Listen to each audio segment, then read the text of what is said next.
balot nagkukumpulang mga tao. Ang mga yabag na mga paang punong-puno ng pagkahabo.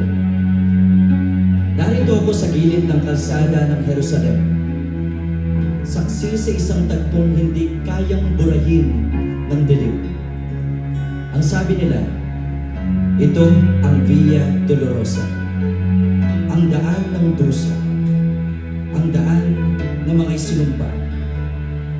Tumingin ako sa kanya. Hindi ko makita ang mukha ng Mesiyas na sinasabi nila. Ang nakita ko, isang duguan, bugbog at punit-punit na laman, isang koronang tinik ang itinanim sa kanyang ulo, pasan niya ang krus na mabigat, magaspang at malupit sa kanyang bawat hakbang hiyaw niya. Ang pinakamatinding sakit, ngunit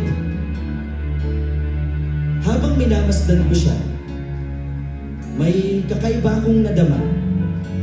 Bakit sa bawat hagupit ay wala akong naririnig na kahit na anong sumbat sa kanya?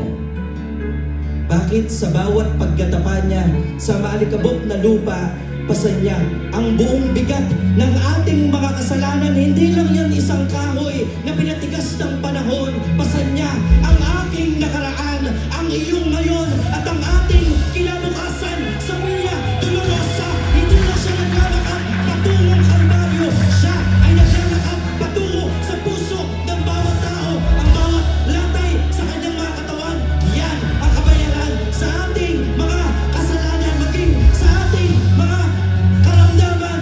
Ang sabi sa kasulatan, sa kanyang mga sugat tayo ay gumaling. Kaya't sa bawat hagupit ang tanikala ng sakit ay nagsimulang kumalas.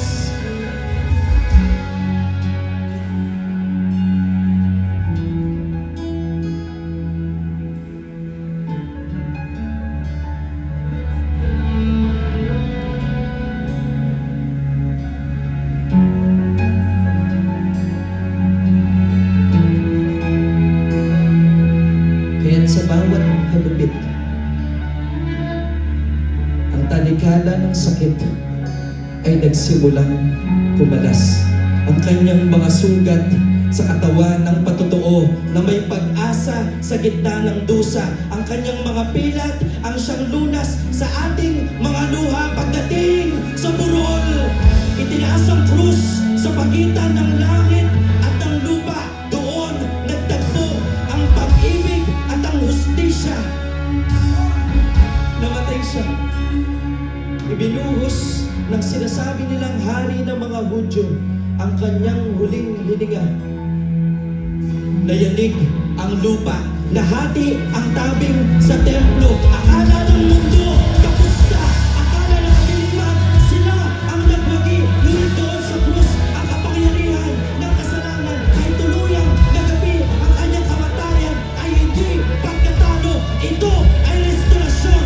Ito ay pagbabalik ng ugayan ng tao sa dakilang lumikha. Sa bawat patak na dugong-dumanak sa lupa, nalinisan ang ating mga kasalanan, natultukan ang ating mga sumpa. Mula sa kanyang kamatayan, bumulwak ang buhay na walang hanggan. Mula sa pagbubuhos ng kanyang huling hininga, sumikat ang araw ng kaligtasan. Kaya't sa inyong mga nakikinig, huwag lang tignan ang krus bilang simbolo ng dusa.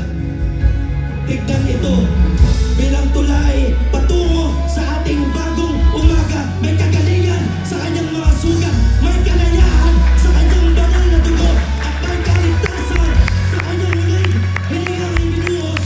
Ang Via Dolorosa ay hindi ang daan ng kamatayan at kalungkutan. Ito ang naging daan patungo sa ating tunay na tahanan. Tapos na ang pagbabayad, bayad na ang utang sa Kristo. Tayo ay ganap ng malaya, at dahil doon sa daan ng dusa, doon kami nagkatagpo ng tunay na pag-ibig, ang tunay na buhay, ang daan at ang nag iisang katotohanan.